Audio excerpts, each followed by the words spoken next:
Hello IIT aspirants, welcome to मैथबो।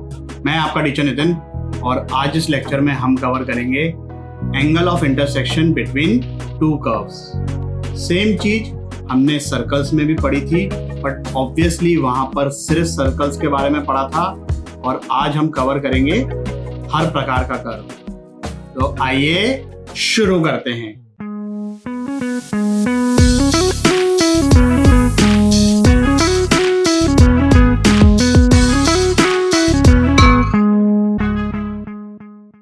Angle of intersection between two curves, definition क्या है इसकी?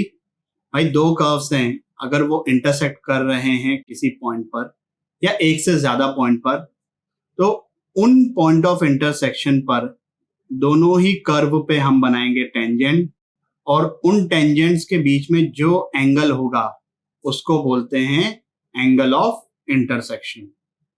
ये फॉर्मूला है, देख लो भाई कैसे आया।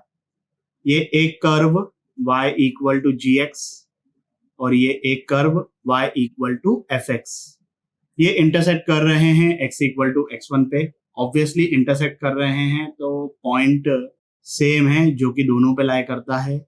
एफ एक्स पे जो टेंजेंट है इस पॉइंट पर, ये वाली, उसका स्लोप क्या होगा? एफ डैश x1 और इसका स्लोप क्या होगा? क्योंकि ये जी एक्स पे टेंजेंट है, जी डैश x1। तो अगर दो लाइंस का स्लोप पता है, उन दोनों के बीच में एंगल का फॉर्मूला क्या होता है? tan inverse m1 minus m2 upon 1 plus m1 m2, और हम मॉड लगा लेते हैं because we are talking only about acute angle. ये m1, ये m2, m1 minus m2 upon 1 plus m1 m2। Simple सी थ्योरी है, दो कर्व्स हैं, उनका पॉइंट ऑफ इंटरसेक्शन निकालना है। पॉइंट ऑफ इंटरसेक्शन पे दोनों के ही डिफरेंशियल की वैल्यू निकालनी है because that will give you the slope of tangent at that point. और एक बार स्लोप ऑफ टेंजेंट मिल गया तो ये फॉर्मूला लगाओ, आंसर लाओ और खुश हो जाओ। इसको सॉल्व करिए 3 मिनट के लिए वीडियो को पॉज करके। चलिए भाई, क्या आंसर आ रहा है? जिन लोगों का ये आंसर आ गया है सॉल्यूशन स्किप कर दीजिए, जिन लोगों का नहीं आया है देख लीजिए। बट टेक्निकली तो एंगल ऑफ इंटरसेक्शन हमको फाइंड करना चाहिए हर पॉइंट ऑफ इंटरसेक्शन पर।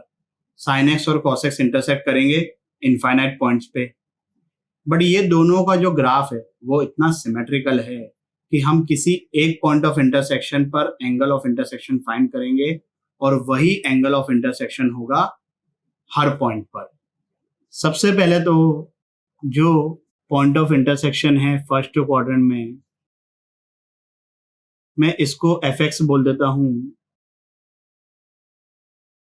साइन एक्स का डिफरेंशिएशन कॉस एक्स, तो पाई बाय 4 पर इसके डिफरेंशिएशन की वैल्यू आ गई 1/√2।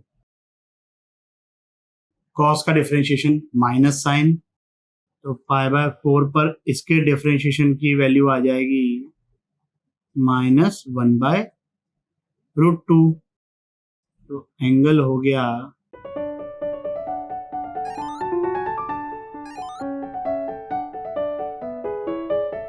अब अगर कोई और पॉइंट ऑफ इंटरसेक्शन लेते हैं, लेट्स से 5π/4, तो 5π/4 पर f dash 5π/4 will be -1/√2, g dash 5π/4 will be +1/√2।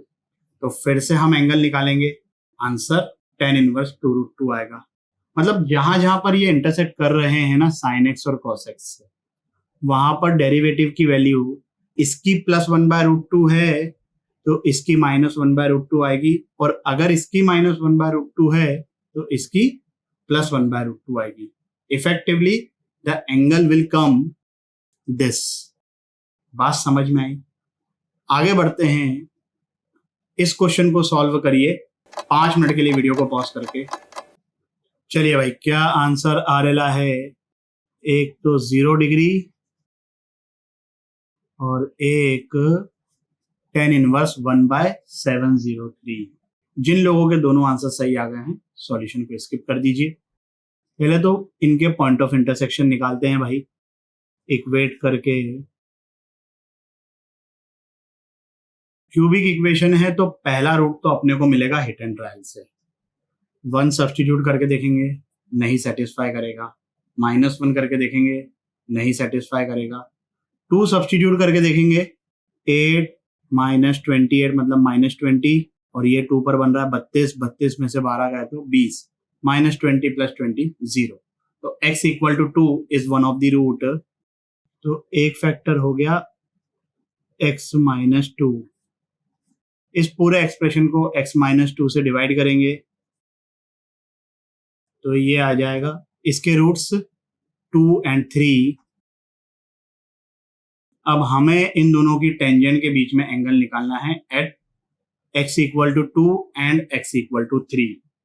क्योंकि ये एक रिपीटेड रूट है, x = 2 पर इसका डेरिवेटिव और इसका डेरिवेटिव डेफिनेटली सेम आएगा। वहां पर एंगल ऑफ इंटरसेक्शन होगा 0 डिग्री। चाहो तो निकाल के देख सकते हो।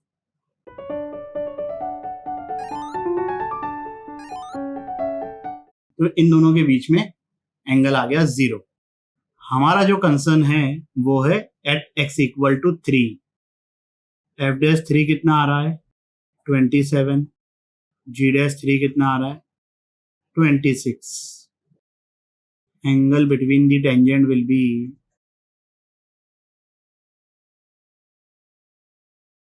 दिस। क्लियर? ऑर्थोगोनल याद है वर्ड? ऑर्थोगोनल का मतलब होता है 90 डिग्री। दो कर्व्स को ऑर्थोगोनल कब कहेंगे? जब उनके बीच में angle of intersection at every point of intersection is 90 degree. मान लो भाई दो कर्व्स हैं जो कि 5 पॉइंट्स पे इंटरसेक्ट कर रहे हैं।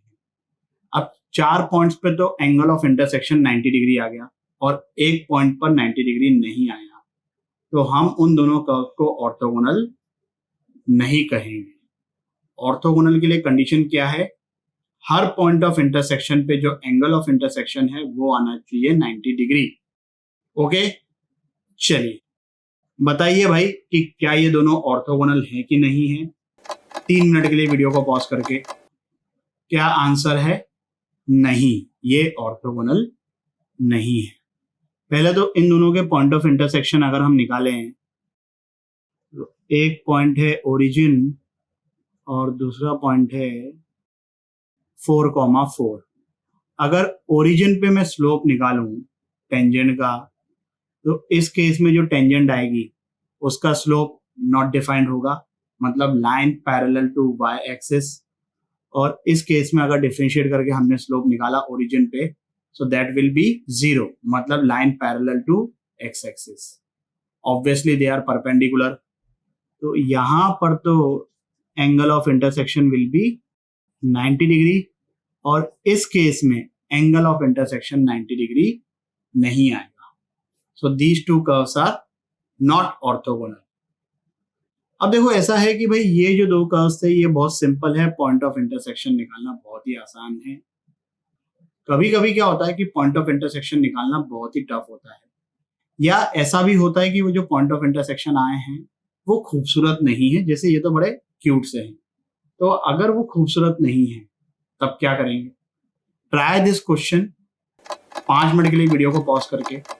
चलिए भाई, क्या ये दोनों ऑर्थोगोनल हैं? Yes, they are orthogonal. इन दोनों के बीच में पॉइंट ऑफ इंटरसेक्शन आप निकाल सकते हो, बड़े गंदे से आएंगे, √5 वाला फिगर आएगा। मैं बिना पॉइंट ऑफ इंटरसेक्शन निकाले इनको सॉल्व करके बताता हूँ।